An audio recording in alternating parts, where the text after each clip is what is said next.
ऐसी ही बेहतरीन कहानियाँ सुनने के लिए केपी नॉवल चैनल को लाइक, शेयर और सब्सक्राइब करें।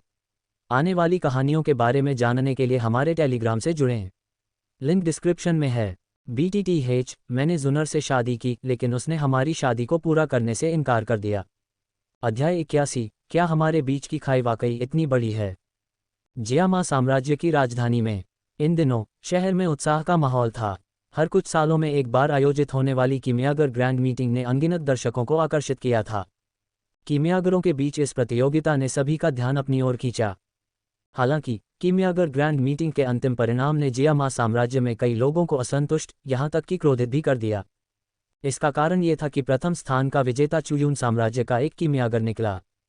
ये परिणाम जियामा साम्राज्य के कीमियागर संघ के सदस्यों के लिए एक बड़ा झटका था, जो बहुत अपमानित महसूस कर रहे थे, और साम्राज्य में समग्र मनोबल को एक महत्वपूर्ण झटका लगा। जियामा साम्राज्य और चुयून साम्राज्य हमेशा से दुश्मन रहे थे। दोनों देशों के बीच लगातार युद्ध और संघर्ष होते रहे थे। अब जियामा साम्राज्य की राजधानी में कीमियागर ग्रैंड मीटिंग में पहला स्थान दुश्मन देश के किसी व्यक्ति ने ले लिया। कितना हास्यास्पद है। उस शाम प्रतियोगिता समाप्त होने के बाद राजधानी में एक सराय के कमरे से एक रोशनी चमकी, लेकिन बहुत देर तक कोई आवाज नहीं आई। इस समय जियाओयान अपने कमरे में अकेला बैठा था। उसकी भौहें सिकुड़ी हुई थीं और उसके चेहरे पर निराशा का भाव था। वास्तव में वहां हमेशा कोई बेहतर होता है। मुझसे छोटी लड़की जो कीमिया में इतनी अविश्वसनीय प्रतिभा रखती है। जियाओयान ने आह भरते हुए अपने आप में सोचा। उसने भी प्रतियोगिता में भाग लिया था, लेकिन केवल तीसरा स्थान प्राप्त किया था। दूसरा स्थान राजकुमारी यूएर को मिला। चुयून साम्राज्य के कीमियागर से हारना जियाओयान को बहुत परेशान नहीं करता था, क्योंकि वह व्यक्ति वास्तव में उससे बहुत बड़ा था। लेकिन राजकुमारी याओ यू के कौशल ने जियाओयान को उस कीमियागर प्रतिभा पर संदेह करना शुरू कर दिया, जिस पर वह हमेशा गर्व करता था। दस्तक दस्तक। अचानक दरवाजे पर दस्तक हुई। जियाओयान ने अपना गला साफ किया, जल्दी से अपनी हताश अभिव्यक्ति को छिपाते हुए कहा, अंदर आ जाओ। एक नाजुक हाथ ने धीरे से दरवाजा खोला और एक परिचित व्यक्ति अंदर आया। परिचित आकर्षक चेहरे को देखकर जियाओयान को राहत महसूस हुई और वह मुस्कुराया। यह जुन एर थी। जियाओयान गे, आज तुम्हारा काम कैसा रहा? जुन एर चली गई और जियाओयान के पास बैठ गई। उसने पूछा और उसकी आंखें मुस्कुराहट में मुड़ गईं। तीसरा स्थान। चुयून साम्राज्य का वह छिपा हुआ कीमियागर वास्तव में दुर्जेय था, लेकिन मुझे उम्मीद नहीं थी कि जियामा शाही परिवार द्वारा पोषित उस छोटी लड़की के पास इतने प्रभावशाली कीमिया कौशल होंगे।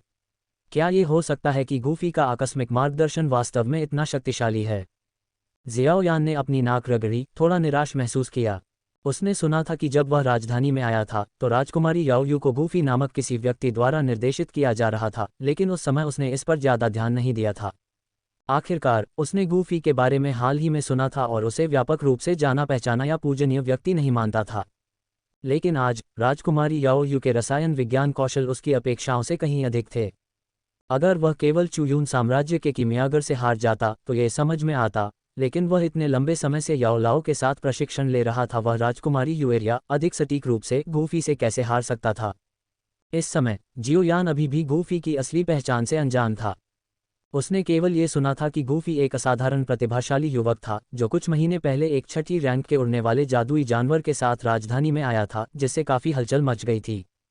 उसे एहसास नहीं था कि गूफी की रसायन विज्ञान क्षमताएं भी इतनी दुर्जेय थीं।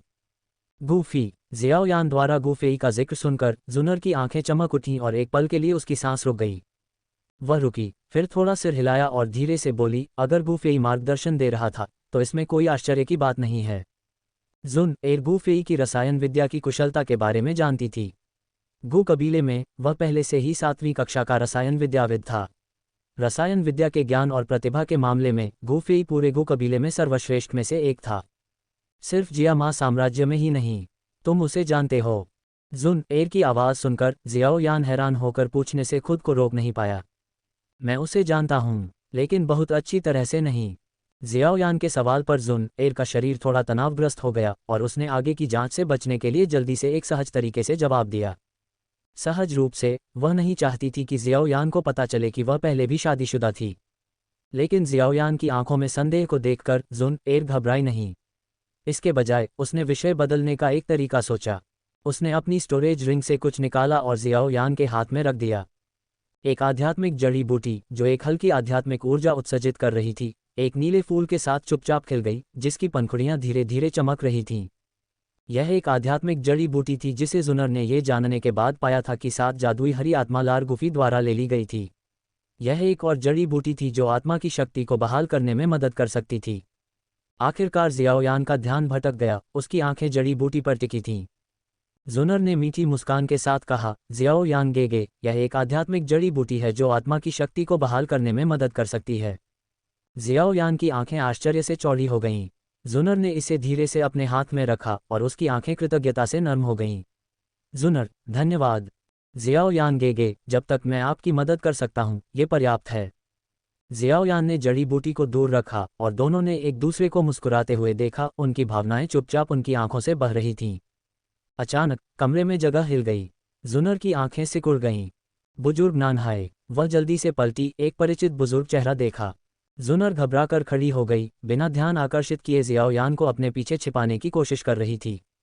वह जानती थी कि गो कबीले के ज्यादातर बुजुर्ग जियाओयान को पसंद नहीं करते, इसलिए अगर वे अचानक प्रकट हुए तो क्या ये हो सकता है कि उनका इरादा उद्धरण चिन्ह उद्धरण चिन्ह। इस बीच जुनर के पीछे खड़ा जियाओयान पूरी तरह से भ्रमित था। अचानक प्रकट हुए बुजुर्ग व्यक्ति का दबाव बहुत ज्यादा था, जिससे जियाओ यान को लगा कि अगर बुजुर्ग उसे मारना चाहे तो उसे चींटी की तरह कुचल दिया जाएगा। जुनर, घर लौटने का समय हो गया है। गु कबीले के बुजुर्ग ने जियाओयान पर नजर घुमाते हुए जुनर को एक अर्थपूर्ण भाव से देखा। मैं वापस नहीं जा रहा हूँ। उसके लौटने की एक और अपील सुनकर जुनर का माथा सिकोड़ गया और उसने बिना किसी हिचकिचाहट के मना कर दिया। वह अभी जियाओयान से मिली थी और इतनी जल्दी अलग नहीं होना चाहती थी। ये सुनकर गु कबीले के बुजुर्ग ने भौहें सिकोड़ी और जियाओयान की ओर देखा। जुनर, जब से तुमने गो कबीले को छोड़ा है, तुम्हारी प्रगति रुक गई है। क्या तुम जानती हो कि गुफी ने गो कबीले को छोड़ने के 1 साल से भी कम समय में ही डू वेनेरेट क्षेत्र में प्रवेश कर लिया है।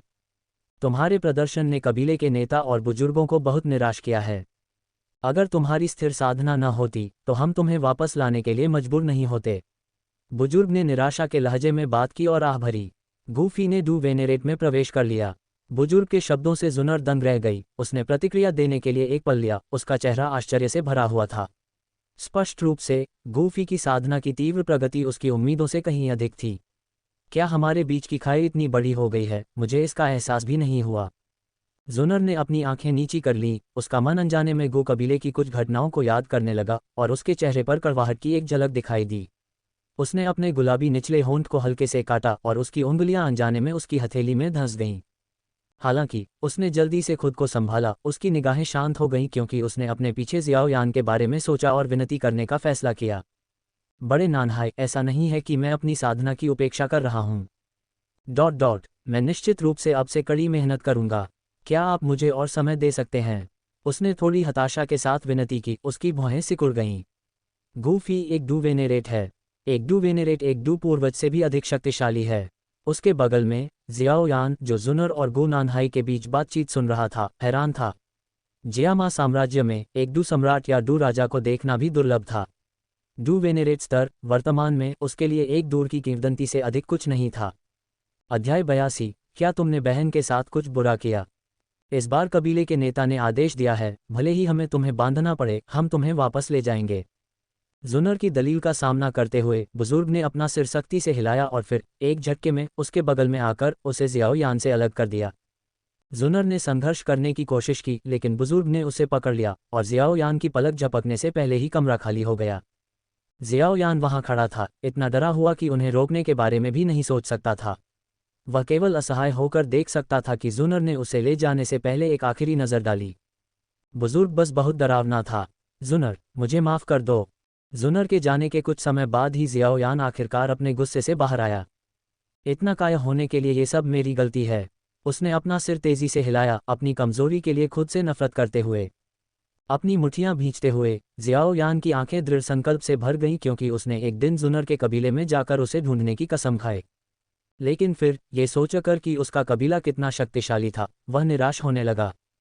उस बुजुर्ग ने अकेले ही अपना पूरा दबाव छोड़े बिना उसे पूरी तरह से स्थिर कर दिया था और वह जुनर की सुरक्षा में था। इतना शक्तिशाली कबीला, क्या मैं वास्तव में उन तक पहुंच सकता हूं? जियाओयान ने खुद का मजाक उड़ाते हुए फूट फूट कर हंसा। अगर उसके पास डू पूर्वज की ताकत होती तो शायद उसे आत्मविश्वास होता, लेकिन दुख की बात है कि वह बहुत कमज़ोर था और अब ये सब जानने से उसका आत्मविश्वास और भी कम हो गया, जिससे वह पीछे हट गया। मुझे पहले अपने गुरु को जगाने पर ध्यान देना चाहिए।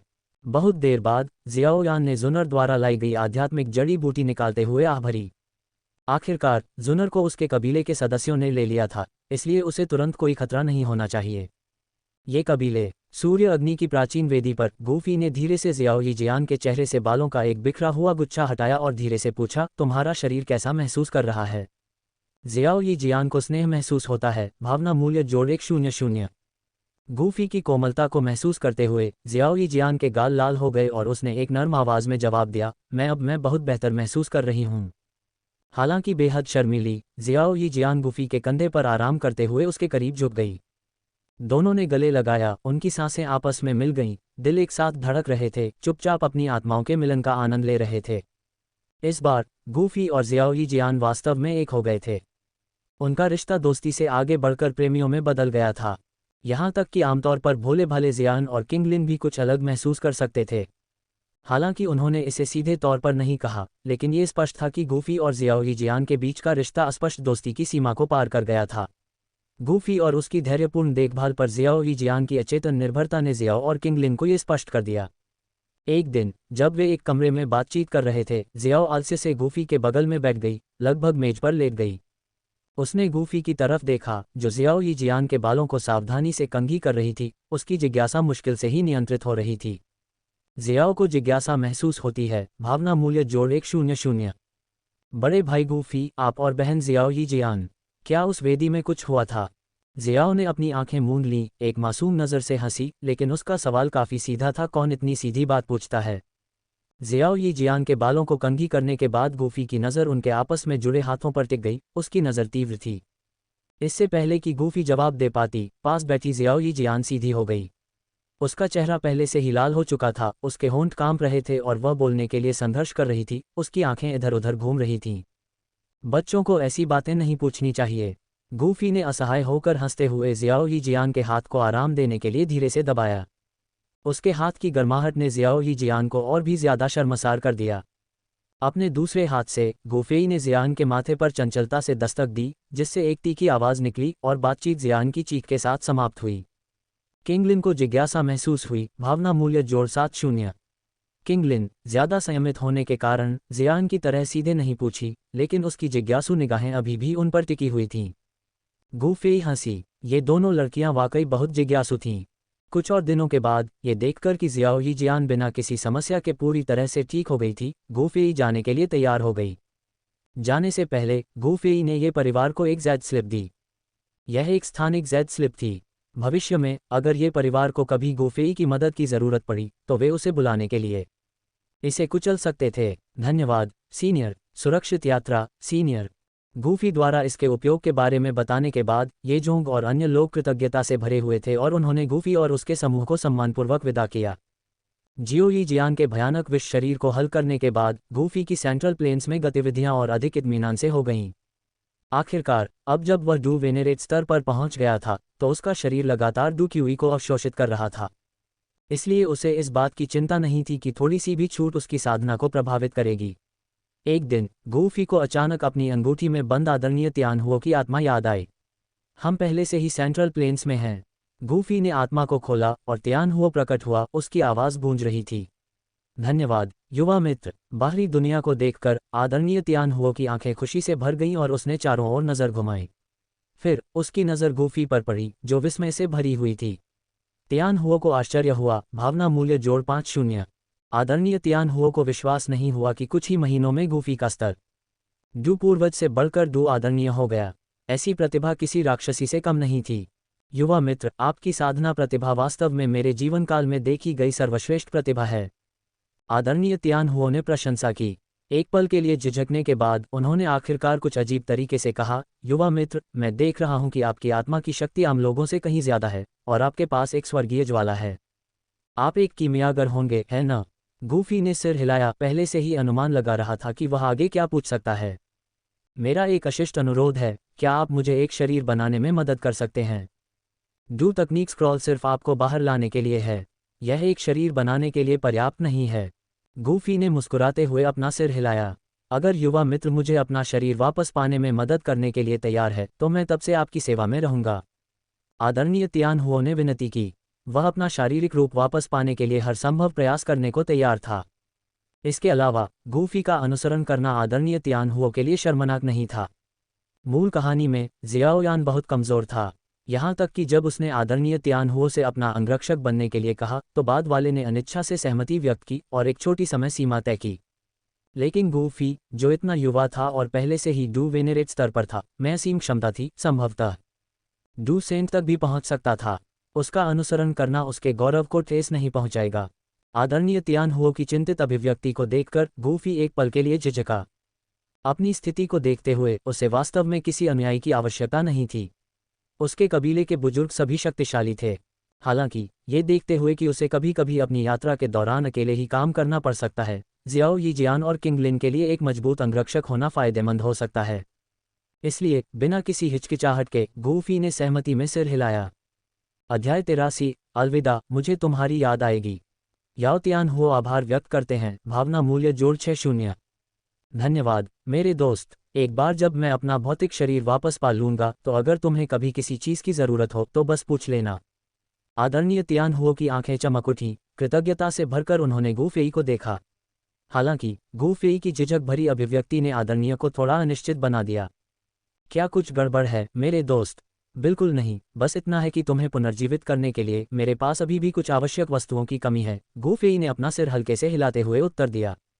हालांकि गूफेई आदरणीय को उनके भौतिक शरीर के पुनर्निर्माण में मदद करने के लिए सहमत हो गया था, लेकिन ये तुरंत नहीं किया जा सका। गूफेई ने आवश्यक गोलियां और जादुई जानवर का खून होने के बावजूद अपने साथ आवश्यक मानव शरीर नहीं रखा। कोई बात नहीं, इतने सालों के इंतजार के बाद मुझे थोड़ा और इंतजार करने में कोई आपत्ति नहीं है, स्वर्गीय अग्नि आदरणीय ने आश्वस्त होकर कहा। उसे भरोसा था कि गूफी आसानी से अपनी बात से पीछे नहीं हटेगा। इसलिए आदरणीय की आत्मा स्टोरेज रिंग में वापस आ गई और गूफी के लिए पुनरुत्थान की प्रक्रिया शुरू करने के लिए उपयुक्त मानव शरीर खोजने की प्रतीक्षा करने लगी। जियो यीजियान के लिए भयानक जहर शरीर के छिपे हुए खतरों को हल करने के बाद गूफी की अगली प्राथमिकता विभिन्न प्रकार की स्वर्गीय लपटों को इकट्ठा करने और परिष्कृत करने पर ध्यान केंद्रित करना था। मूल कहानी को याद करते हुए गूफी ने महसूस किया कि एकमात्र ज्ञात अपरिष्कृत स्वर्गीय ज्वाला 3000 जलती हुई लपटें थीं जिन्हें पिलटॉवर द्वारा कैद किया गया था। अभी तक किसी ने इसे परिष्कृत नहीं किया था और सभी के पास कोशिश करने का मौका था। हालांकि इस अवसर के लिए पिलटॉवर की प्रतियोगिता के शीर्ष 10 में स्थान प्राप्त करना आवश्यक था। गूफी के लिए शीर्ष 10 में पहुंचना मुश्किल नहीं था, लेकिन प्रतियोगिता से पहले कुछ साल बचे होने के कारण उसने इंतजार करने की योजना नहीं बनाई। पर्याप्त शक्ति से सभी नियम तोड़े जा सकते हैं। गूफी ने अपनी किस्मत आजमाने के लिए पिल क्षेत्र की ओर जाने का फैसला किया। हालांकि पिलटॉवर के नियम में कहा गया था कि केवल शीर्ष 10 ही 3000 जलती हुई लपटों को वश में करने का प्रयास कर सकते हैं। गूफी का मानना था कि पर्याप्त उत्तोलन के साथ पिलटॉवर उसके लिए अपवाद बना सकता है। पिलटॉवर पवित्र पिल शहर में स्थित था, जो सेंट्रल प्लेन्स का दिल है। गूफी पहले से ही पिल क्षेत्र में था, इसलिए यह बहुत परेशानी वाली बात नहीं होगी। यात्रा ज्यादातर घटनाहीन थी, लेकिन अपवाद भी थे। एक शाम गूफी और उसके समूह को पिल क्षेत्र के भीतर एक गुट से परेशानी का सामना करना पड़ा। मेरे लिए उस जादुई जानवर को मार दो और आदमी को भी मार दो। महिलाओं को मेरे बिस्तर को गर्म करने दो। गूफी के सामने 3 उड़ते हुए जादुई जानवर मंडरा रहे थे। नेता 20 साल का एक युवक था, जो गूफी के समूह को एक व्यंग्यात्मक मुस्कान के साथ देख रहा था, जबकि उसके बगल में खड़े 2 बुजुर्ग व्यक्ति भी क्रूर मुस्कान दिखा रहे थे। पिल क्षेत्र में 6ठी रैंक का उड़ने वाला जादुई जानवर होना असामान्य नहीं था, इसलिए दूसरे समूह ने स्पष्ट रूप से गूफी और उसके साथियों को गंभीरता से नहीं लिया। मैं बस इस बात से चिंतित था कि मेरे पास उपयोग करने के लिए कोई शरीर नहीं है और तुम यहाँ हो बिल्कुल सही समय पर। युवक की बातें सुनकर गूफी की आंखों में हत्या करने की इच्छा चमक उठी। अपने हाथ की एक लहर से युवक और 2 बुजुर्गों को छोड़कर सभी लोग तुरंत कुचल गए। क्या? ये भयानक दृश्य देखकर युवक पीला पड़ गया। मृतकों में एक डू पूर्वज भी था, जिसे बिना किसी चेतावनी के मार दिया गया था। मास्टर ली, मास्टर वांग, मेरी रक्षा करो। युवक जल्दी से 2 बुजुर्गों के पीछे छिप गया। 2 बुजुर्गों, एक 7 सितारा और एक 8 सितारा डू पूर्वज को भी डर का एहसास हुआ, क्योंकि गूफी की पिछली हरकत ने उन पर बहुत दबाव डाला था। वरिष्ठ, हम मूर्ख थे, कृपया हमारे खिलाफ मत बनो। उनमें से एक ने जल्दी से अपना सिर नीचे कर लिया, काम रहा था। युवक ने इतने कठिन प्रतिद्वंद्वी को लात मारने की उम्मीद नहीं की थी, यह महसूस करते हुए कि 2 बुजुर्ग भी उसकी रक्षा नहीं कर सकते। बहुत देर हो चुकी है, गूफी ने ठंडे स्वर में कहा। अगर वह पर्याप्त मजबूत नहीं होता तो वह मर जाता, इसलिए उसे इन लोगों पर कोई दया नहीं थी। पलक झपकते ही युवक और 2 डू पूर्वज गूफी द्वारा मारे गए।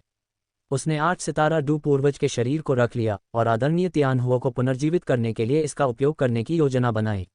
जियो यी जियान और किंग लिन इस दृश्य से अप्रभावित थे। यदि उनमें ताकत होती तो वे भी ऐसा ही करते, क्योंकि उन्हें पता था कि यदि वे कमजोर होते तो उनका क्या हश्र होता।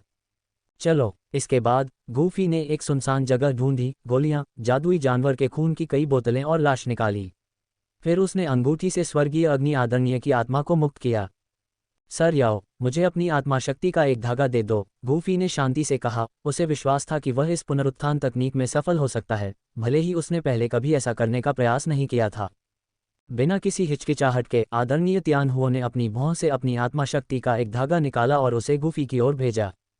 गूफी ने आत्मा के धागे को पकड़ा और लापरवाही से उसे लाश में डाल दिया।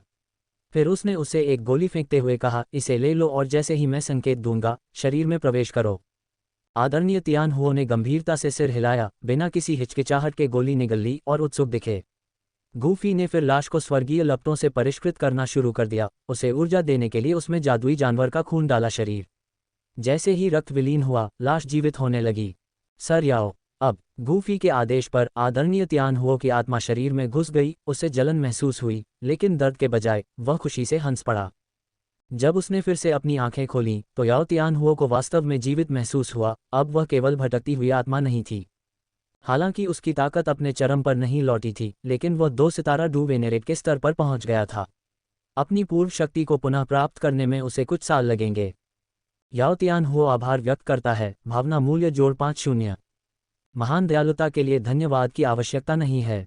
अब से मैं आपकी सेवा में हूँ मेरे दोस्त। वह फिर से जीवित होने की अनुभूति से इतना अभिभूत था कि वह लगभग आंसू बहाने लगा। अब गूफी के समूह में एक और सदस्य था। हालांकि आदरणीय बातूनी नहीं थे, लेकिन जीवंत माहौल ने उसे प्रभावित किया। एक दिन जब जियान एक गोली चबा रही थी तो वह अचानक स्तब्ध रह गई। उसका चेहरा गंभीर हो गया। ये देखकर जियाओ यी जियान ने पूछा, जियान, क्या कुछ गड़बड़ है? बड़ी बहन जियाओ यी जियान, मुझे लगता है कि मुझे अपने वंश से जुड़ी एक उपस्थिति का एहसास हो रहा है, जियान ने धीरे से कहा। उसकी नज़र उस उपस्थिति के फीके निशान का अनुसरण कर रही थी। अध्याय 84। जुनर का निर्णय वास्तव में खराब है। अंधकार के शून्य में एक खाली जगह जहां कोई पहाड़, पानी या पेड़ नहीं है। इसके बजाय ये भयानक सूक्ष्म हवाओं से भरा हुआ है जो आत्माओं को तितर बितर कर सकती हैं और अराजक स्थानिक धाराएं एक शक्तिशाली डू वेनेरेट को भी नष्ट करने में सक्षम हैं। इस अराजक तूफान के केंद्र में एक विशाल बैंगनी जानवर रहता है जो सैकड़ों फीट लंबा है। ये स्थानिक धाराएं उसे कोई नुकसान नहीं पहुंचाती हैं। इसके बजाय ऐसा प्रतीत होता है कि जानवर का शरीर इस कठोर वातावरण से प्रभावित हो रहा है और अधिक मजबूत और लचीला हो रहा है। अचानक जानवर अराजक स्थान के भीतर कुंडलित होकर अपना विशाल सिर घुमाता है। उसकी पहाड़ के आकार की पुतलियां एक भूतिया बैंगनी रोशनी से चमकती हैं। यह विशाल प्राणी एक बैंगनी ड्रैगन के रूप में प्रकट होता है, जिसके तराजू कई गुना परिमाण में स्टील से भी अधिक कठोर होते हैं।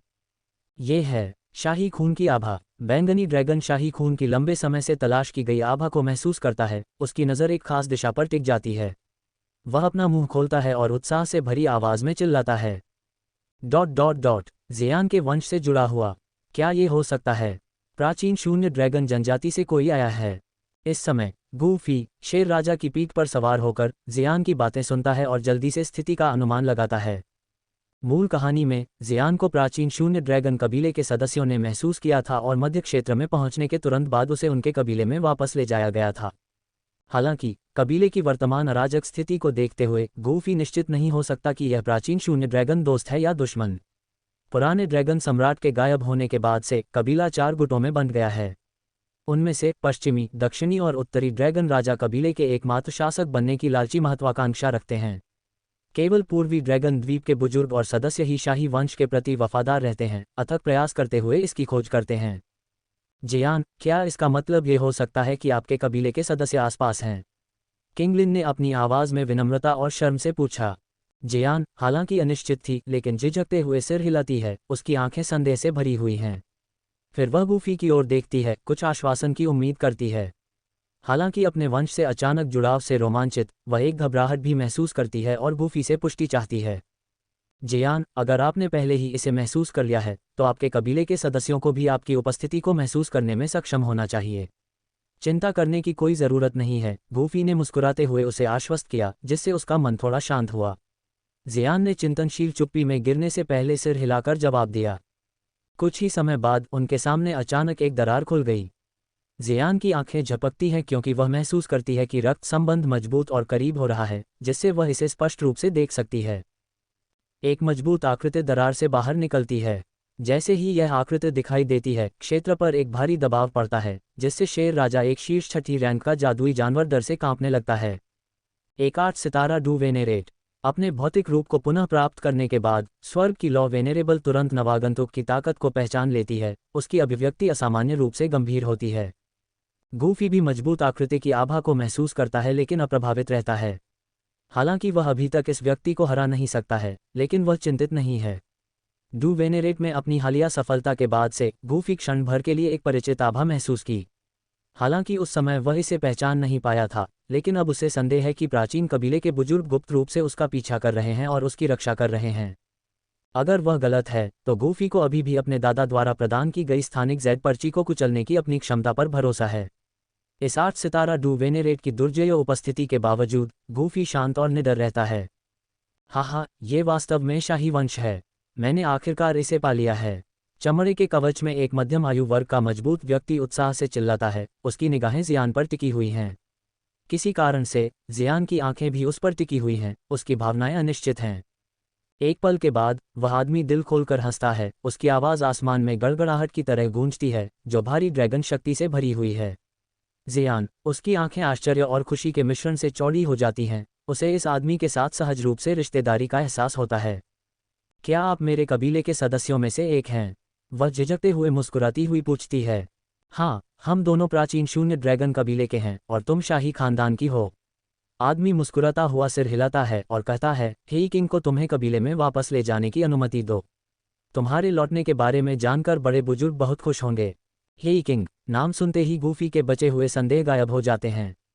वह इस प्राचीन शून्य ड्रैगन सदस्य को अच्छी तरह से याद करता है, क्योंकि हे किंग मूल कहानी में अक्सर दिखाई देता था। उसने ड्रैगन कबीले के विद्रोह के दौरान शाही वंश की रक्षा के लिए अपने जीवन का बलिदान भी दिया। जियान एक गहरी सांस लेती है और गूफी को देखती है। उसे स्वीकृति में सिर हिलाते हुए देखकर उसकी आंखों में अनिच्छा का एक निशान दिखाई देता है। जियान अनिच्छुक महसूस करती है। भावना मूल्य जोड़ 100। चूंकि कोई उसके लिए आया है और गूफी ने इसकी पुष्टि की है, इसलिए जियान जानती है कि उसे जाना चाहिए। हालांकि वह अपनी असली उत्पत्ति को उजागर करने के लिए तरस रही थी। अब जब अवसर आ गया है तो वह खुद को अलग होने के लिए तैयार नहीं पाती है। अलविदा भाई गूफी। अलविदा बहन जियाओ जियान किंगलिन। जब तक हम फिर से न मिलें। जियान अपनी भावनाओं को नियंत्रित करने के लिए संघर्ष करते हुए गूफी, जियोई जियान और किंगलिन को एक आंसू भरी विदाई देती है। अलविदा। जियोई जियान और किंगलिन जवाब देते हैं। उनकी आंखें अश्रुपूर्ण आंसू से भरी हुई हैं। जियान, जब तक हम फिर से न मिलें। गूफी ने हाथ हिलाया क्योंकि उन्होंने जियान को हे किंग का अंतरिक्ष दरार में पीछा करते हुए देखा। पलक झपकते ही वे दृष्टि से ओझल हो गए। प्राचीन शून्य ड्रैगन कबीले की शाही वंशावली। किसने सोचा होगा? गूफी के साथ जुड़ने वाली सभी महिलाएं असाधारण हैं। एक के पास विशैला शरीर है, दूसरी के पास triple Z green snack flower pupils हैं। दूर के शून्य में एक सफ़ेद वस्त्र पहने हुए बुजुर्ग आश्चर्य से देखता है। गूफी की तुलना में जुनर का लोगों के बारे में निर्णय वास्तव में कमज़ोर है। बुजुर्ग कुछ मामलों के बारे में सोचते हुए आह भरता है, अपनी निराशा को छिपाने में असमर्थ। अध्याय 85। चिंता मत करो, मैं तुम्हें स्वर्गीय ज्वाला की खोज में ले चलूंगा। उत्तर पश्चिमी क्षेत्र में काले कपड़े पहने एक युवक अपनी पीठ पर एक बड़ा काला शासक लिए जियामा साम्राज्य की राजधानी से 100 मील दूर एक पीली मिट्टी की सड़क पर अकेला चल रहा था। युवक की अभिव्यक्ति शांत थी और उसके कपड़ों पर खून की हल्की गंध थी। त्वचा पर दिखाई देने वाले धब्बे तलवार के विभिन्न निशान थे। ये युवक कोई और नहीं बल्कि जियाओयान था, जिसने उस दिन पहले नालन यानरान से लड़ाई की थी। नालन यानरान के हमले भयंकर थे और साधारण औषधीय गोलियां उपचार के लिए प्रभावी नहीं थीं। जियाओयान ने कोई आपत्ति नहीं की, केवल अपने माथे से पसीना पोंछते हुए उसका दिल शांत था। इस बार मूल कहानी के विपरीत जियाओयान की मुलाकात है बोडोंग या रानी मेडुसा से नहीं हुई। उसकी रक्षा करने वाला कोई नहीं था और यून यून ने द्वंद्व युद्ध को नहीं छोड़ा जैसा कि उसने मूल में किया था। परिणामस्वरूप पहाड़ पर चढ़ने के बाद कुछ बातों से सावधान जियाओयान ने बहुत अहंकारी व्यवहार नहीं किया, न ही उसने मूल कहानी की तरह आक्रामक तरीके से बात की। उस दिन पहले मिस्टी क्लाउड सेक्ट के भव्य चौक पर चांद सफ़ेद लबादा पहने नलन यानरान ने अपनी युवावस्था की भोली भाली हरकतें छोड़ दी थीं। जियाओयान को देखकर, जिसे उसने 3 सालों में नहीं देखा था, उसने अपनी ठुड्डी को थोड़ा ऊपर उठाया। उसकी आंखें गर्व से भरी हुई थीं और उसके नाजुक चेहरे पर ठंडक की झलक थी। अपनी तलवार खींचकर उसने सीधे जियाओयान की ओर उसकी नोक तान दी। नलन यानरान, 3 साल का समझौता आ गया है। आज आइए इन 3 सालों की शिकायतों को इस द्वंद्व युद्ध के साथ सुलझाएं। जियाओयान ने गहरी आवाज में कहा। उसने अपनी पीठ से विशाल काले शासक को खींच लिया। उसका शरीर तनावग्रस्त हो गया, युद्ध के लिए तैयार। 3 साल बीत चुके थे और दोनों जियामा साम्राज्य के सबसे प्रतिभाशाली व्यक्तियों में से थे। दोनों ने महत्वपूर्ण प्रगति की। मुझे उम्मीद है कि यह तमाशा जल्द ही खत्म हो जाएगा। यून यून ऊंचे मंच पर अपनी आंखें नीची किए हुए, अपनी निगाहें जियाओयान और नालन यानरान पर टिकाए हुए, जो लड़ने के लिए तैयार थे, अपने दिल में हल्की आहें भर रही थी। उस साल की घटनाओं के बारे में सोचते हुए यून को अभी भी जियाओ परिवार के प्रति कुछ अपराधबोध महसूस हो रहा था। आखिरकार उस समय नालन यानरान की हरकतें थोड़ी ज्यादा आक्रामक थीं। शायद अगर दोनों परिवारों ने निजी तौर पर इस बारे में चर्चा की होती तो आज की स्थिति से बचा जा सकता था। चौक पर हवा एक पल के लिए शांत थी। जियाओयान की उंगलियां कांप उठीं क्योंकि वह तेजी से आगे बढ़ रहा था। कुछ ही समय में उसके और नालन यानरान के बीच की दूरी कम हो गई। उसने ठंडी सांस ली, अपनी कलाई को मोड़ा और तलवार ने कुशलता से उनके बीच की जगह को अवरुद्ध कर दिया। तीव्र डूक्यू बेतहाशा उतार चढ़ाव कर रहा था, उनके टकराव के केंद्र से चमकदार रोशनी के फटने के साथ। यून चुपचाप देख रही थी। हालांकि जियाओयान के हमले भयंकर थे, हर चाल जानलेवा लग रही थी, लेकिन यून को नालन यानरान की चिंता नहीं थी। 3 साल का ये द्वंद्व यानरान के लिए अनुभव हासिल करने का एक अच्छा अवसर भी था। जीते या हारें, ये लड़ाई उसकी ताकत और मानसिकता को बहुत लाभ पहुंचाएगी। और यून की मौजूदगी में अगर यानरान हार भी जाती तो भी उसे कोई वास्तविक खतरा नहीं होता। यून को भरोसा था कि वह 20 साल से कम उम्र की किशोरी से यानरान को बचा सकती है। वह डू ग्रैंडमास्टर स्तर पर पहुंच गई है। दूसरी ओर जियाओयान डू ग्रैंडमास्टर स्तर तक नहीं पहुंच पाया था क्योंकि याओ लाओ जल्दी ही गहरी नींद में चले गए थे और उन्होंने ग्रीन लॉर्ड स्कोर फ्लेम को परिष्कृत नहीं किया था। शुरू में डेमोनिक बीस्ट माउंटेन रेंज में प्रशिक्षण से प्राप्त अपनी अच्छी तरह से विकसित डू तकनीकों के कारण उसका पलड़ा भारी था। हालांकि जैसे ही नालन यानरान ने अपना डू ग्रैंडमास्टर स्तर प्रकट किया और मिस्टी क्लाउड सेक्ट की कुछ गुप्त युद्ध तकनीकों का उपयोग किया, जियाओयान ने जल्दी ही खुद को नुकसान में पाया। कदम दर कदम पीछे हटने के लिए मजबूर होना पड़ा। जियाओयान, तुम हार गई हो, नलन यानरान ने हवा में अपनी संक्षिप्त स्थिति से कहा। उसकी आवाज़ ठंडी और आज्ञाकारी थी। उसे विश्वास था कि वह इस द्वंद्व को समाप्त कर सकती है और कुछ और चालों में जियाओयान को हरा सकती है। ऐसा लगता है कि मेरे पास इसका उपयोग करने के अलावा कोई विकल्प नहीं है। जियाओयान ने भौहें सिकुड़ी। उसकी आंखें जटिल विचारों से भरी हुई थीं, जैसे कि कोई कठिन निर्णय ले रही हों। अगले ही पल जियाओयान के हाथ में भारी काला शासक अचानक सुनहरी रोशनी की एक परत उत्सर्जित करता है। इससे निकलने वाली तीव्र गर्मी चौक में सभी को महसूस हो रही थी। उनकी अगली झड़प में ज्वाला ने नलन यानरान के डू हमले को पिघला दिया और जल्दी से उसकी सुरक्षा को भेदते हुए उसकी तलवार तक पहुंच गई।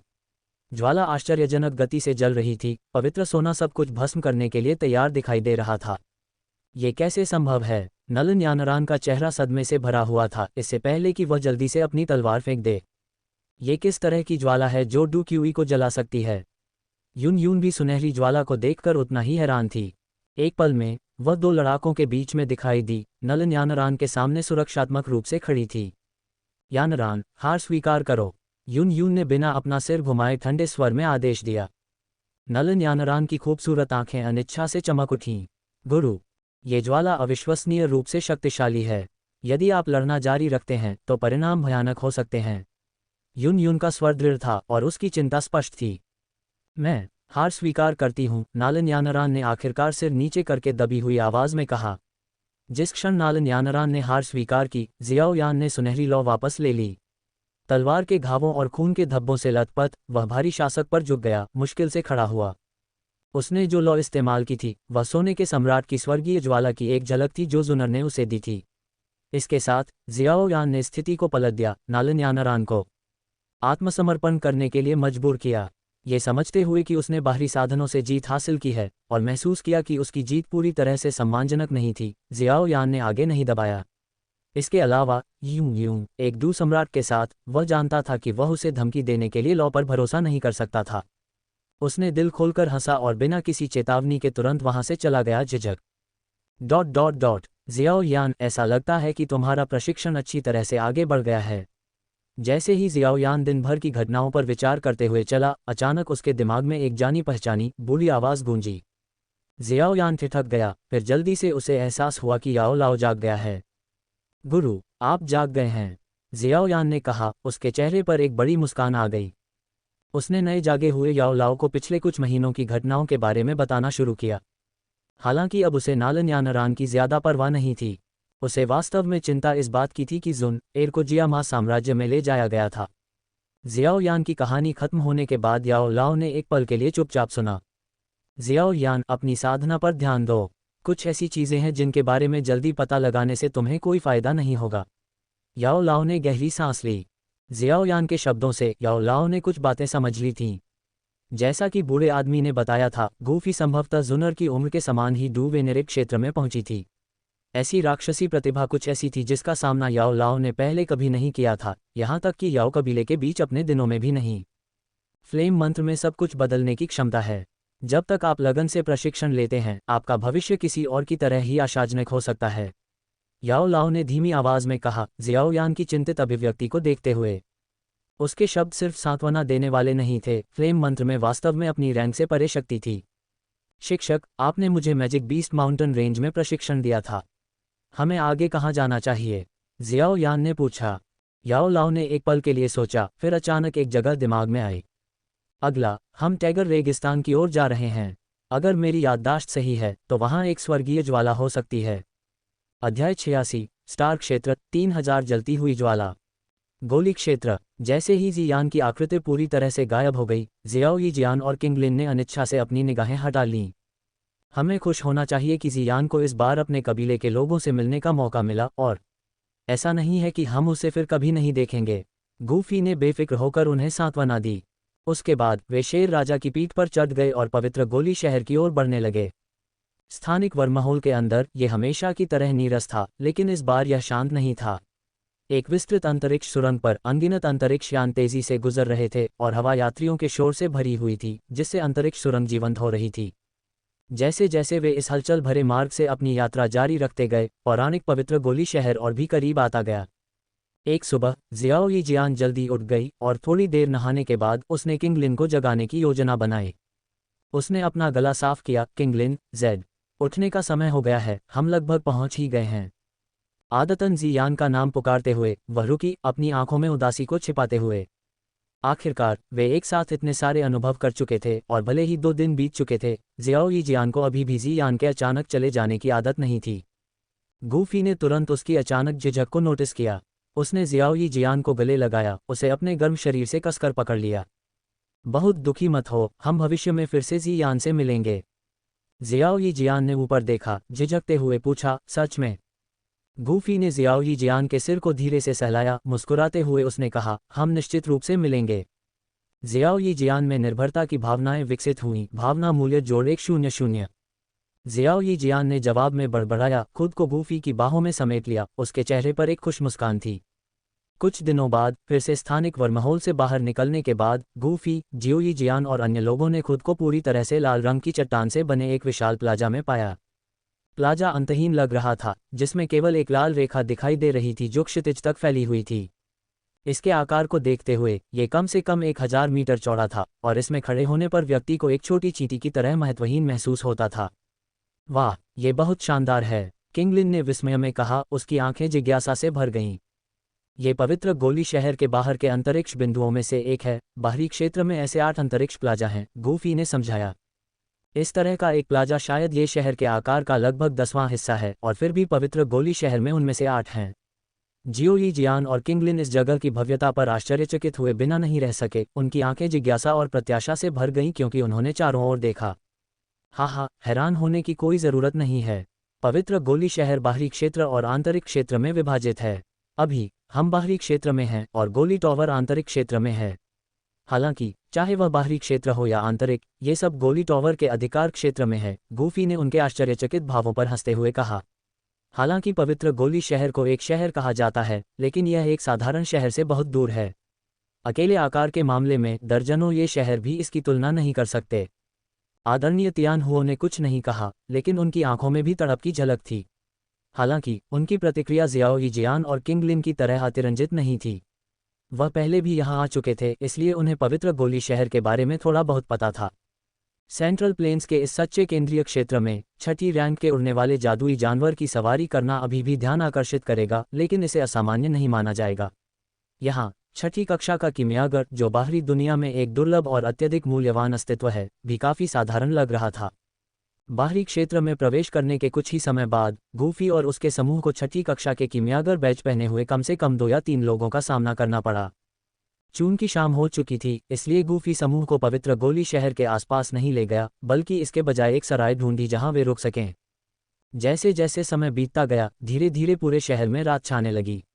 सराय की दूसरी मंजिल की बालकनी पर गूफी अपने हाथों को अपनी पीठ के पीछे करके खड़ा था, आसमान में चमकते सितारों को देख रहा था।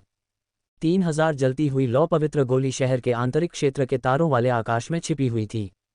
गूफी 3000 जलती हुई ज्वाला को प्राप्त करने के लिए दृढ़ था। उसके बगल में एक सफ़ेद पोशाक पहने शालीनता से मुद्रा में खड़ी जियोजी जियान खड़ी थी। चांदी की चांदी आसमान से बरस रही थी, जो उसके शरीर पर चांदी के घूंघट की तरह चमक रही थी और आकर्षण का एक अतिरिक्त स्पर्श जोड़ रही थी। अभी तक आराम नहीं कर रही हो? गूफी ने मुस्कुराते हुए अपनी बाँह उसकी पतली कमर के चारों ओर लपेटी और उसके कान में फुसफुसाया, जिससे जियोई जियान शर्मा गई और उसकी निगाहें नर्म पड़ गईं। जियोई जियान को शर्मा रही थी। भावना मूल्य जोड़ 100। अब तक गूफी और जियोई जियान एक जोड़े बन चुके थे और उनकी बातचीत छेड़खानी से भरी हुई थी। उसके चेहरे पर अभी भी किंगशान टाउन की जियोई जियान की कोमल मुस्कान थी, उसके लाल होंठ थोड़े ऊपर उठे हुए थे। हालांकि वह नाजुक और हानिरहित दिख रही थी, लेकिन उसके पास भयानक शोकपूर्ण विष शरीर था। उसके शरीर ने उसे तेजी से साधना करने की अनुमति दी और अब जियोई जियान डू स्पिरिट स्तर पर पहुंच गई थी। ये भयानक गति तब भी थी जब गूफी ने उसे पहले ही जहर की गोलियों की खुराक को नियंत्रित करने का निर्देश दिया था, जानबूझकर उसके विकास को दबा दिया था। आखिरकार मूल कहानी में जियोई जियान को एक ऐसे व्यक्ति से 3 साल से थोड़ा ज्यादा समय लगा जिसने पहले कभी खेती नहीं की थी, एक 3 सितारा डू पूर्वज बनने में। और उस छोटी लड़की किंगलिन में अब एक डू ग्रैंड मास्टर की ताकत भी थी। वह अपने ZZZ ग्रीन स्नैक फ्लावर पुतलियों द्वारा नियंत्रित सांप के आकार के जादुई जानवरों की ऊर्जा को अवशोषित कर सकती थी। ये धोखेबाज जैसी क्षमता मार्शल आर्ट की दुनिया में ऊर्जा अवशोषित करने की तकनीकों के समान थी। बालकनी पर वे दोनों एक दूसरे के खिलाफ झुके हुए थे, चुपचाप विशाल तारों वाले आकाश को निहार रहे थे। मैं थोड़ा थक गई हूँ, जियोई जियान ने धीरे से कहा, एक पल के लिए अपनी आंखें बंद कर लीं। गूफी ने धीरे से उसके मंदिरों को सहलाया और फुसफुसाया, तो जल्दी आराम करो मम्मा, तुम्हें भी जल्दी आराम करना चाहिए। जियोई जियान ने गूफी को उदास नज़र से देखा और फिर जाने के लिए मुड़ गया। जियोई जियान के कमरे में जाने के बाद गूफी की आंखें चमक उठीं। फिर उसने धीरे से उन्हें बंद कर लिया। जिस क्षण उसकी आंखें बंद हुईं, उसकी भौहों के बीच से आध्यात्मिक ऊर्जा की एक विशाल मात्रा बह निकली, जो चमकते तारों वाले आकाश की ओर फैल गई। जल्द ही यह आध्यात्मिक ऊर्जा एक अजीब ऊर्जा अवरोध को भेद कर एक अंधेरे क्षेत्र में प्रवेश कर गई। इस आध्यात्मिक दृष्टि में एक विशाल ड्रैगन, जो लगभग अंतहीन दिखाई दे रहा था, कुंडलित होकर मंडरा रहा था। उसकी आंखें बंद थीं। उसके शरीर के चारों ओर एक अजीब बैंगनी काली लौ घूम रही थी। तो ये 3000 जलती हुई लौ है। कोई आश्चर्य नहीं कि यह स्वर्गीय लौ रैंकिंग में 9वें स्थान पर है, गूफी ने खुद से कहा, क्योंकि उसने बैंगनी काली लपटों और ड्रैगन के शरीर से निकलने वाले दबाव को देखा। 3000 जलती हुई लौ, जिसे 3000 सितारा जलती हुई लौ के रूप में भी जाना जाता है, तारों वाले आकाश में बनती है और सितारों की शक्ति को अवशोषित कर सकती है, लगातार मजबूत होती जा रही है। प्राचीन अभिलेखों के अनुसार जब 3000 जलती हुई लौ बनती है तो आसमान से चांदी की लपटें उतरती हैं, जो 1000 मील के दायरे को रेगिस्तान में बदल देती हैं। दिन और रात में अंतर नहीं रह जाता, तारे गायब हो जाते हैं और सूरज उग नहीं पाता। चूंकि यह तारों वाले आकाश जैसी दुर्गम जगह पर रहती है, इसलिए 3000 जलती हुई लौ आमतौर पर अन्य स्वर्गीय लपटों की तुलना में अपेक्षाकृत लंबे समय तक मौजूद रह सकती है, जिससे खुद को विकसित होने के लिए पर्याप्त समय मिल जाता है। इस प्रकार अधिकांश खोजी गई 3000 जलती हुई लपटें अत्यधिक बुद्धिमान और सबसे शक्तिशाली आध्यात्मिक प्राणियों में से हैं। अगर कोई इसे खोज भी ले तो इसे पकड़ना बेहद मुश्किल काम होगा। इस स्वर्गीय लौ में एक अनोखी क्षमता है जिसे 3000 सितारा संविधान के रूप में जाना जाता है, जो इसे खुद को मजबूत बनाने या घावों को ठीक करने के लिए सितारों की शक्ति को अवशोषित करने की अनुमति देती है। इस कारण से कुछ मजबूत व्यक्ति जिन्होंने 3000 जलती हुई ज्वाला रखने वालों के खिलाफ लड़ाई लड़ी है, उन्होंने इस शरीर को अमर शरीर नाम दिया है। इस समय गूफी का दिल इच्छा से जल रहा था, क्योंकि वह चुपचाप जलती हुई बैंगनी काली लौ को देख रहा था। पवित्र गोली शहर के स्टार दायरे पर जासूसी करने की हिम्मत कौन कर सकता है? जैसे ही गूफी सोच रहा था, अचानक उसकी आत्मा में एक कठोर आवाज गूंजी। अप्रत्याशित चिल्लाहट ने उसकी आध्यात्मिक ऊर्जा को प्रभावित करते हुए बहुत दबाव डाला। हालांकि उसकी आत्मा पहले से ही स्पिरिट रियल्म स्टेज पर थी, इसलिए उसकी आध्यात्मिक ऊर्जा का झोंका बिखरा नहीं था, इसके बजाय ये चुपचाप उसके शरीर में वापस आ गया। अध्याय 87। मेरे मन में ऐसे गंदे विचार कैसे आ सकते हैं। सोने का समय हो गया है। अपनी आत्मा शक्ति को तारों के दायरे से हटाकर गूफी धीरे धीरे घूमा, जैसे कि पहले कुछ हुआ ही न हो। फिर वह सीधे जियाओ यी जियान के कमरे में गया। जियाओ यी जियान, क्या तुम सो रही हो? गूफी ने धीरे से पूछा, लेकिन कमरे के अंदर से कोई जवाब नहीं आया।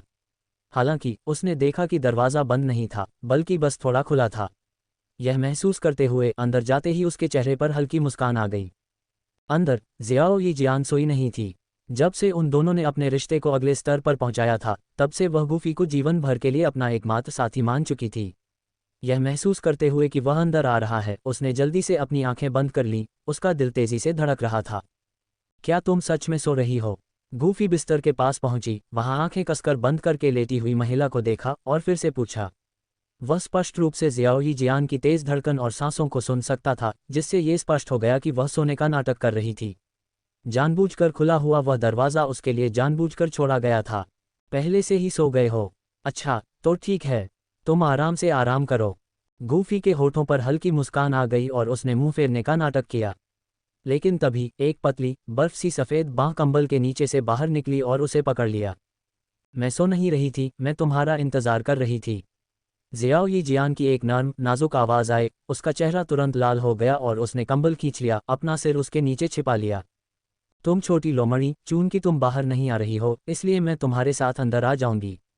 गूफी ने आराम से कंबल के नीचे खिसक लिया, जाते समय अपने कपड़े उतार दिए और उन्हें अलग करने के लिए कमरे में एक अवरोध खड़ा कर दिया। कंबल के नीचे की गर्मी महसूस की जा सकती थी और जैसे ही उनकी त्वचा एक दूसरे को छूती, गूफी को ऐसा महसूस होता जैसे उनकी आत्माएं एक दूसरे में मिल रही हों। कुछ ही देर में कमरे का माहौल अविश्वसनीय रूप से अंतरंग हो गया। ये बहुत गर्म है। एक समय पर जियाओ यी जियान ने अचानक कंबल को दूर धकेल दिया, जिससे उनके दो युवा शरीर पूरी तरह से खुले रह गए, कसकर लिपटे हुए। जियाओ यी जियान ने खुशी की भावनाओं का अनुभव किया है। भावना मूल्य जोड़ 100।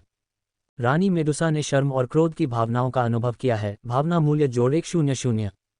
उसी समय एक छोटा रंगीन सांप बिस्तर के पैर से कमरे के एक कोने में सरक गया।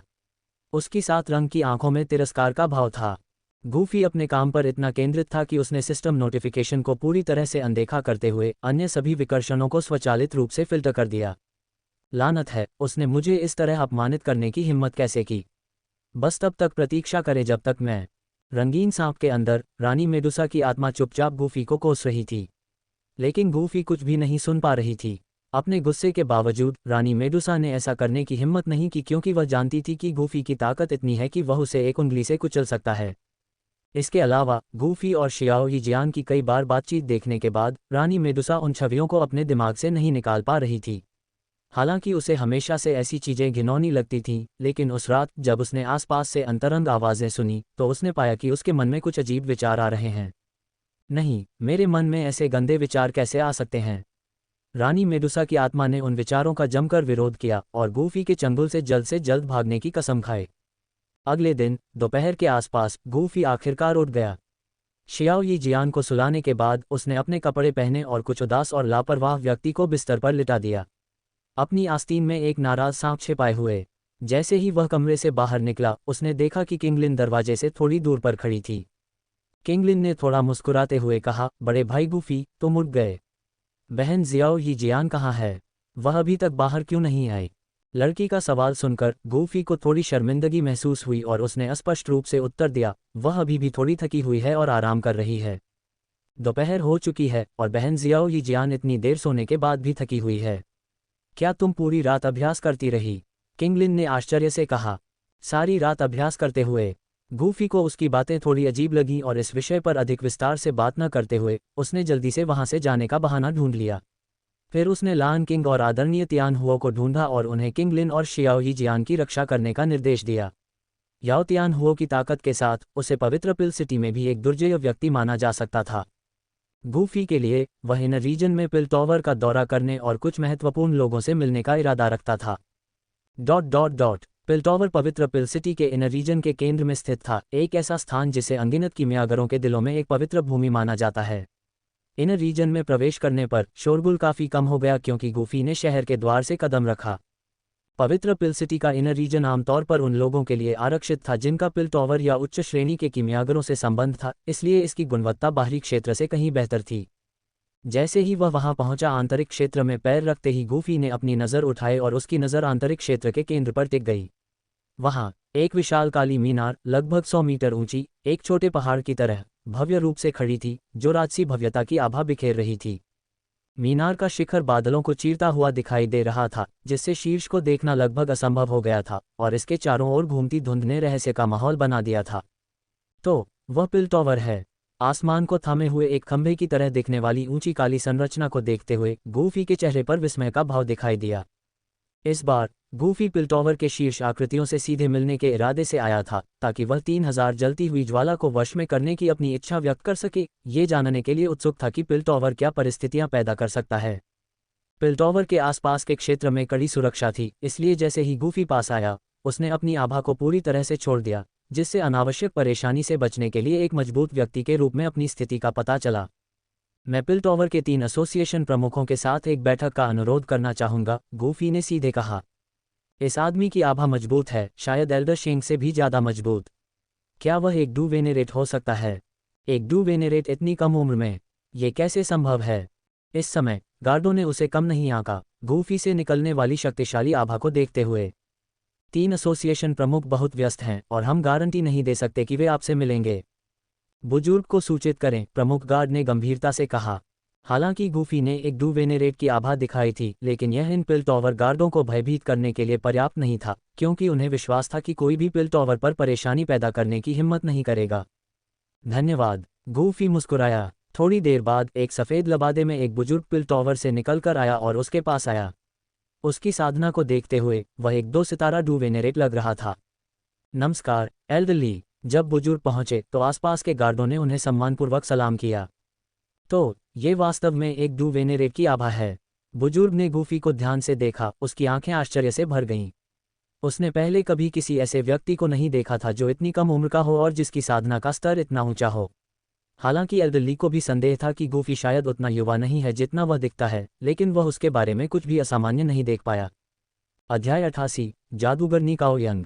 यह एल्डरली है, पिल टॉवर के 8 महान बुजुर्गों में से एक। एक गार्ड ने बूढ़े व्यक्ति को गूफी से मिलवाया। एल्डरली, मैं गूफी हूँ। गूफी ने मुस्कुराते हुए अभिवादन में सिर हिलाया, बिना किसी विशेष भव्य समारोह के। गूफी, युवा मित्र, क्या मैं पूछ सकता हूँ कि आप कहाँ से हैं? एल्डरली ने औपचारिकता की कमी को ध्यान में रखते हुए पूछा, ये देखते हुए कि गूफी की साधना उनके खुद के बराबर थी।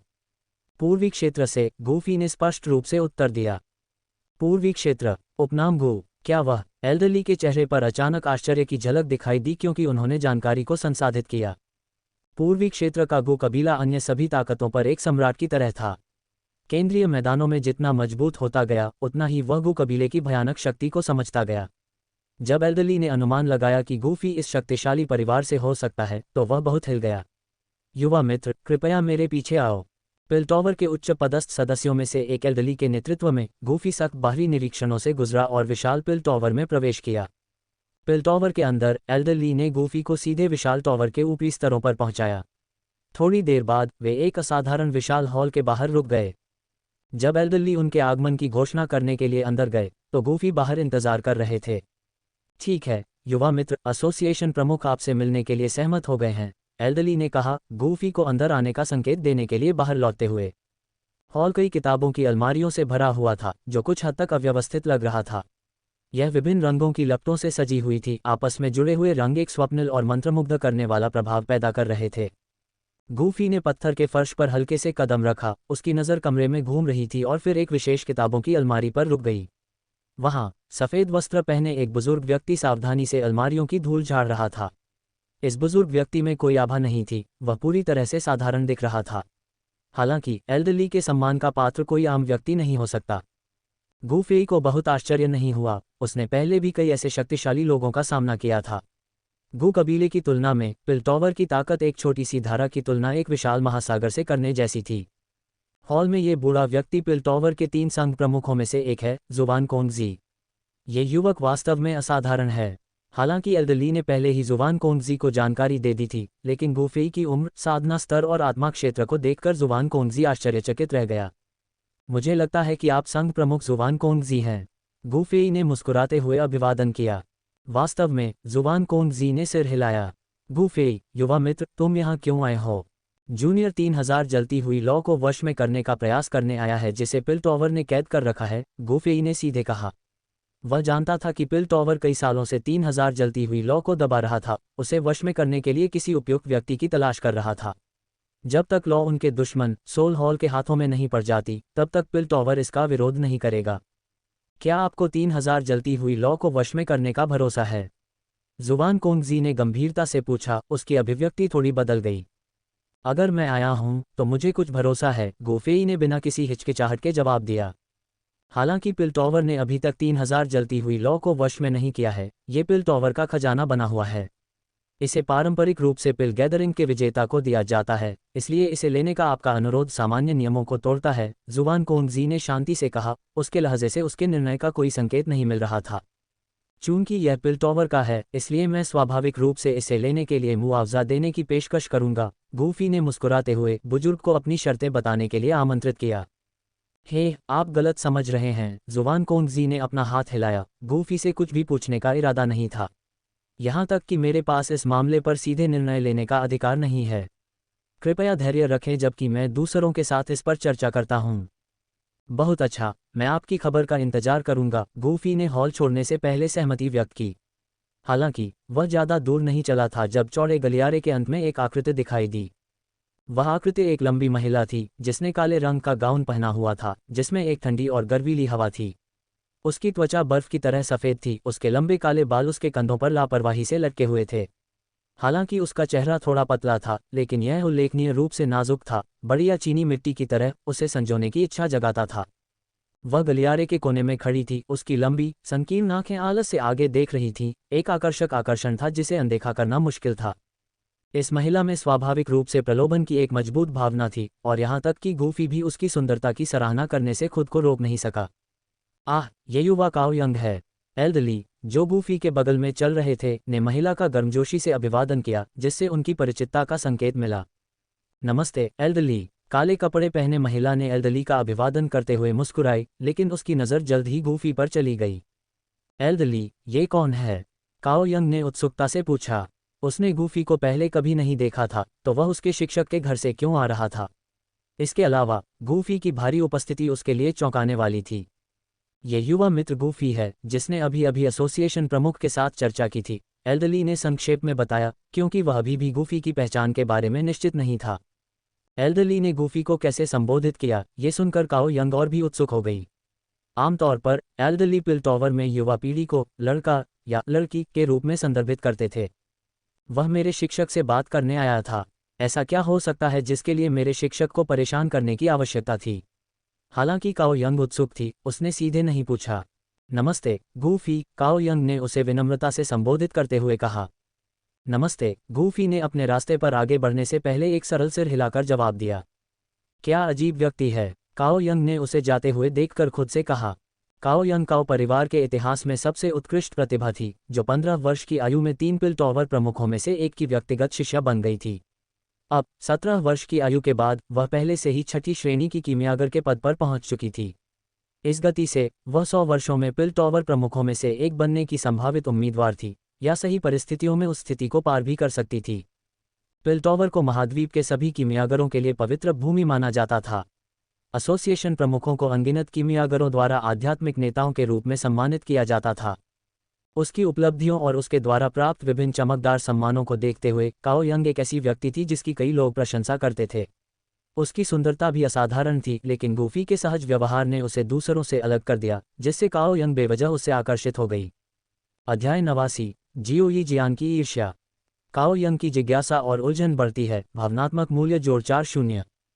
काओ यंग ने गुफी के विदा होते हुए चेहरे को देखा, लापरवाही से अपने बालों की एक लट को कान के पीछे टिकाया और धीरे से अपने निचले होंठ को काटा। वरिष्ठ ली, गुफी मेरे शिक्षक से वास्तव में क्या चर्चा करना चाहता था? उसने गुफी के कोने में गायब हो जाने के बाद उत्सुकता से पूछा। मुझे भी पूरी तरह से यकीन नहीं है। नेता अंदर है, आप सीधे उससे पूछ सकते हैं, एल्डरली ने अपना सिर हिलाते हुए जवाब दिया। काओ यंग ने थोड़ा भौहें सिकुड़ी, सिर हिलाया और भव्य हॉल की ओर चली गई। उसकी स्कर्ट हिलती हुई चल रही थी। हॉल के अंदर जुवान कोंगजी उसकी ओर पीठ करके खड़ा था, खिड़की से बाहर देख रहा था। उसकी बूढ़ी आंखों में तेज रोशनी की चमक थी। शिक्षक, वह आदमी क्या चाहता था? काओ यंग ने जुवान कोंगजी का अभिवादन करने के बाद अधीरता से पूछा, गूफी के बारे में जानने के लिए उत्सुक। आमतौर पर काओ यंग जुवान कोंगजी से मिले किसी व्यक्ति के बारे में इतनी उत्सुक नहीं होती। हालांकि गूफी ने उसे एक असामान्य एहसास दिया, और यह सिर्फ एल्डरली के सम्मानजनक संबोधन की वजह से नहीं था। यह उसका अपना अंतर्ज्ञान भी था। जुवान कोंगजी ने उसका सामना किया, शांति से बोला, वह युवक 3000 जलती हुई लौ को वश में करने की कोशिश करना चाहता था। ये सुनकर काओ यंग की हमेशा की तरह मोहक आंखों में आश्चर्य की एक दुर्लभ झलक दिखाई दी। उसने अपना आसन सीधा किया, उसकी भौहें संदेह से सिकुड़ गईं। पिल्टॉवर में इतने सारे पूर्ववर्ती 3000 जलती हुई लौ को वश में करने में विफल रहे हैं। क्या वह वास्तव में ऐसा कर सकता है? वह काफी आश्वस्त लग रहा था। मुझे भी लगता है कि उसके पास अच्छा मौका है, जुवान कोंगजी ने मुस्कुराते हुए जवाब दिया।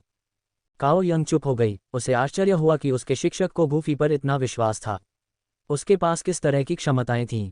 यंगर, वह युवक अपनी साधना में पहले ही डूवेनेरिक क्षेत्र में पहुंच चुका है। जुवान कोंगजी ने अपनी आवाज़ धीमी करते हुए कहा।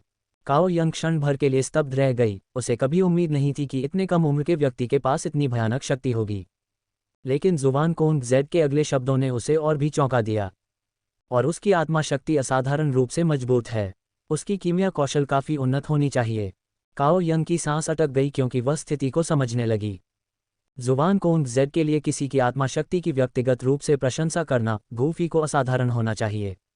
उसने अपनी आंखें सिकोड़ लीं, अचानक सोचने लगी कि क्या गूफी एक अत्यधिक कुशल व्यक्ति है जो युवा दिखने के लिए किसी तरह की तकनीक का उपयोग कर रहा है। यंगर, अपनी प्रतिभा के साथ आप इस क्षेत्र में सर्वश्रेष्ठ में से एक हैं। लेकिन उसकी तुलना में अभी भी एक लंबा रास्ता तय करना है। शिक्षक, क्या ये हो सकता है? क्या वह वास्तव में किसी तरह का बुजुर्ग है? उसने पूछा, अभी भी कुछ संदेह रखते हुए। पवित्र पिल सिटी और पिल्टॉवर में सबसे प्रतिभाशाली व्यक्तियों में से एक के रूप में काओ यंग स्वाभाविक रूप से गर्वित थी। वह वर्षों से युवा पीढ़ी के बीच एक नेता रही थी, और किसी और भी असाधारण व्यक्ति का अचानक उभरना उसके लिए स्वीकार करना कठिन था। जुवान कोंगजी ने काओ यंग को एक पल के लिए देखा और फिर धीरे से अपना सिर हिलाया, उसके अनुमान को नकार दिया। उसे यकीन था कि गूफी ने युवा दिखने के लिए कोई तकनीक का इस्तेमाल नहीं किया था, वह वास्तव में युवा था।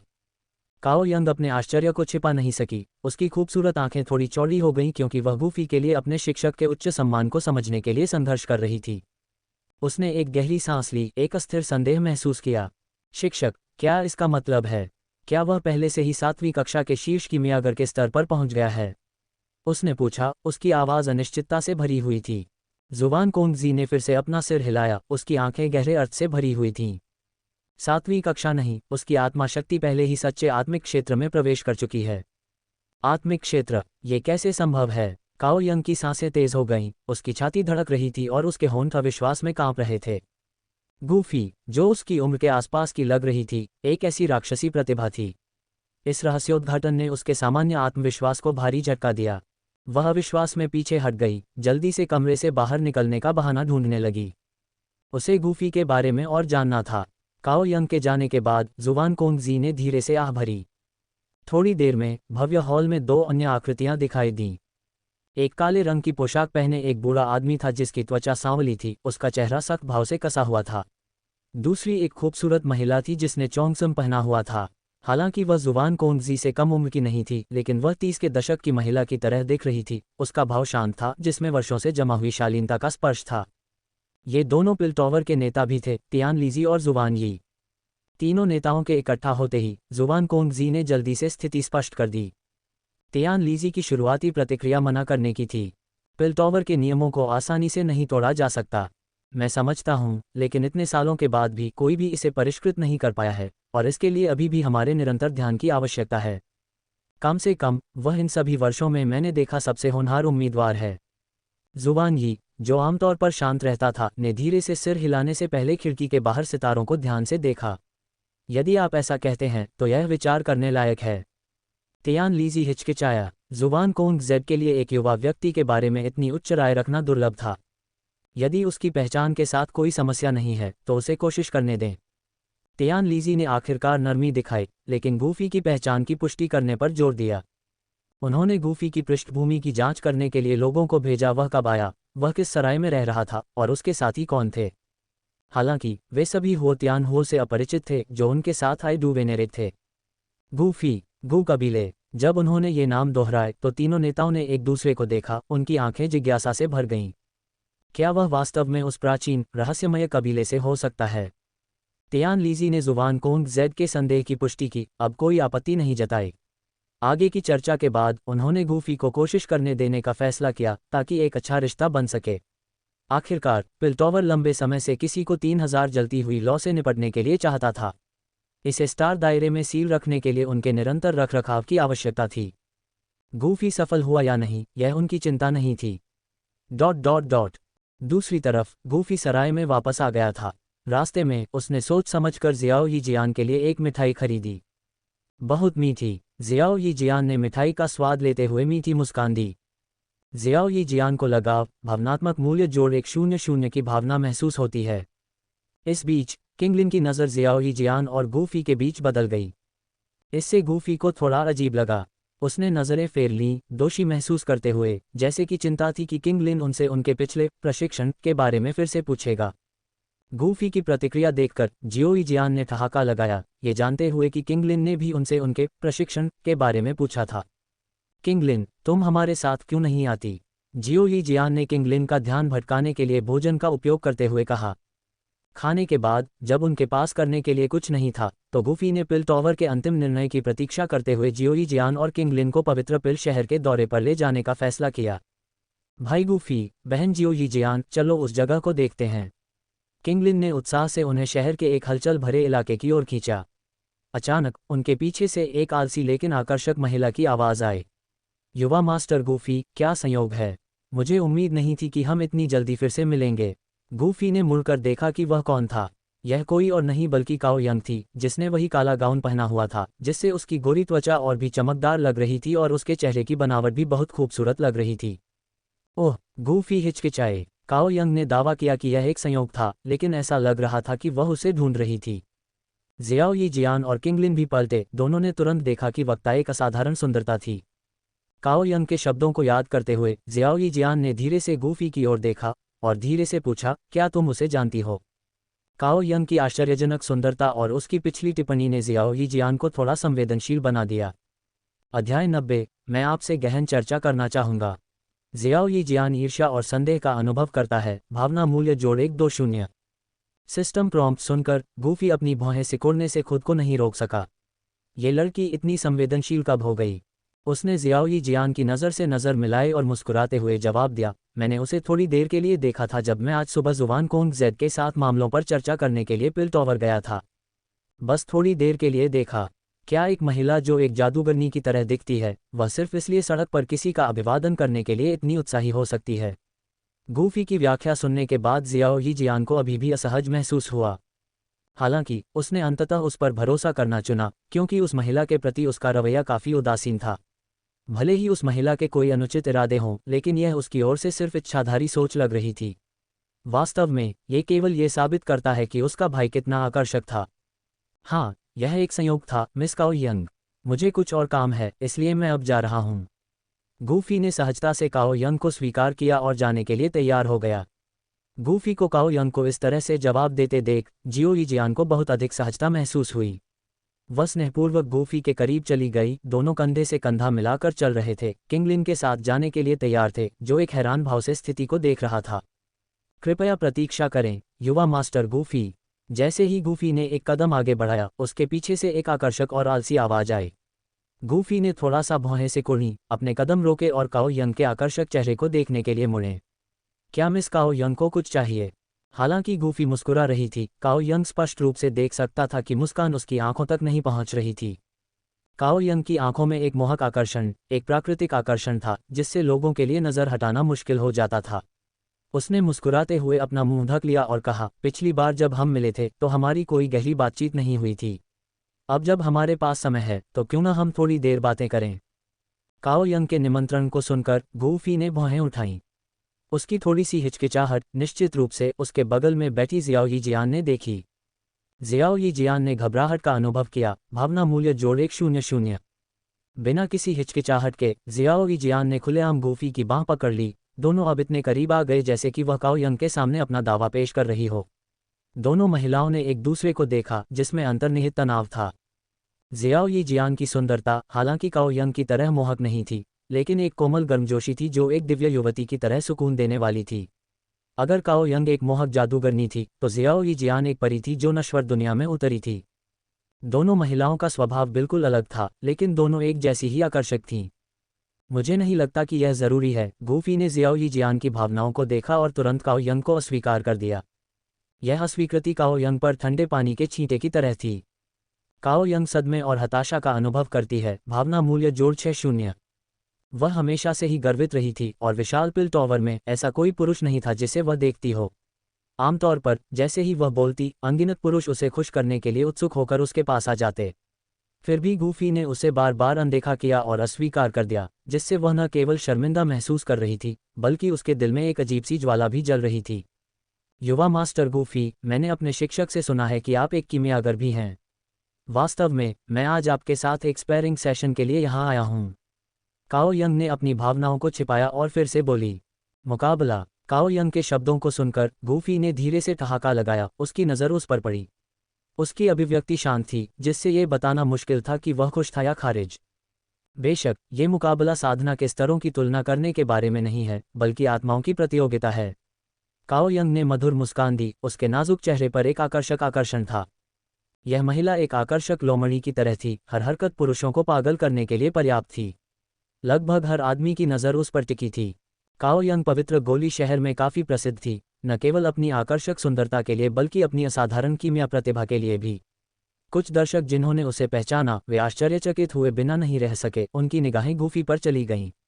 ये व्यक्ति कौन था जिसने आकर्षक काओ यंग को उसे चुनौती देने के लिए मजबूर किया? काओ यंग की आकर्षक मुस्कान वाकई प्रभावशाली थी। गूफी की आंखों में भी प्रशंसा के भाव थे, लेकिन उसने उसकी चुनौती का उदासीनता से जवाब दिया, तुम योग्य नहीं हो।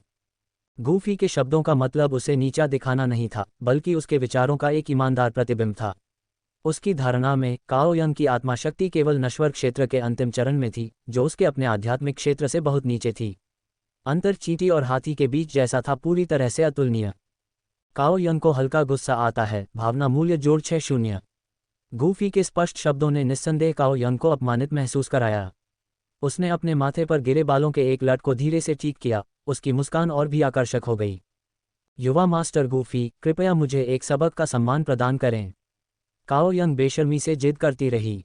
जैसे ही उसने गूफी की प्रतिक्रिया की प्रतीक्षा किए बिना बात की, उसके नाजुक सफ़ेद हाथों ने तेजी से एक मुहर बनाई और एक पल में उसके चारों ओर की आत्मा शक्ति तेजी से संघनित हो गई। एक आत्मा फीनिक्स में बदल गई।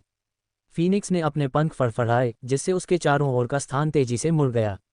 जैसे जैसे उसकी फड़फड़ाहट की गति बढ़ी, उसके चारों ओर धुंधली काली स्थानिक दरारें फैलने लगीं। जादूगरनी से जैसी उम्मीद थी। मैंने सुना है कि उसकी साधना और आत्मा शक्ति में उसके पिछले रिट्रीट के बाद से बहुत सुधार हुआ है। यह आत्मा फीनिक्स वास्तव में भयानक है। आत्मा फीनिक्स की शक्ति को देखकर आसपास की भीड़ डर के मारे पीछे हट गई। इस समय काओ यंग ने एक आत्मविश्वास भरी मुस्कान पहनी हुई थी। उसका नाजुक हाथ आत्मा फीनिक्स को नियंत्रित करने और उसे गूफी की ओर धकेलने के लिए हल्के से लहरा रहा था। फैलाओ, गूफी ने शांति से कहा। उसकी निगाह आत्मा फीनिक्स पर टिकी हुई थी। तुरंत एक अदृश्य आत्मा तूफान उभरा, जिसने फीनिक्स को पलक झपकते ही चीर दिया। उसे प्रकाश की फीकी झलकियों में बदल दिया, जो जल्दी ही गायब हो गईं। घटना बहुत जल्दी और अचानक हुई। एक बार शक्तिशाली फीनिक्स के पास गूफी के सामने कोई मौका नहीं था, जिसने हाथ भी नहीं उठाया, बस एक शब्द बोला। काओ यंग को झटका लगा। भावना मूल्य जोड़ 100। काओ यंग के होंठों से थोड़ा खून बह रहा था। उसकी आंखें सदमे से भर गईं क्योंकि उसने अचानक आत्मा तूफान को महसूस किया। मैंने कभी उम्मीद नहीं की थी कि वह वास्तव में उस स्तर तक पहुंच गया होगा, और वह इतना छोटा है। उसने ये कैसे किया? काओ यंग को प्रशंसा का अनुभव हुआ। भावना मूल्य जोड़ 60। काओ यंग की आंखों में प्रशंसा झलक रही थी। वह क्षेत्र, वह लक्ष्य था जिसका वह वर्षों से पीछा कर रही थी। अभी यह मेरी ओर से दुस्साहस था। अगले ही पल उसने अपने होठों से खून पोंछा और मुस्कुराते हुए गूफी को सम्मानपूर्वक प्रणाम किया। धन्यवाद यंग मास्टर गूफी, दया दिखाने के लिए। ईमानदारी से कहूं तो मैच बहुत जल्दी हार गया, इतनी जल्दी कि उसके पास वापस लड़ने का कोई मौका नहीं था और वह गूफी द्वारा आसानी से कुचल दी गई। हालांकि विफलता पूरी तरह से एक बुरी बात नहीं थी, यह उसकी भविष्य की साधना में उसकी मदद करेगी। तुम्हारी क्षमता अच्छी है। गूफी ने काओ यंग के रवैये की सराहना करते हुए थोड़ा सिर हिलाया। वह उसके अचानक हमले से नाराज नहीं था। इसके साथ ही वह निर्णायक रूप से मुड़ा और जियाओ यी जियान और अन्य लोगों के साथ टहलना जारी रखा।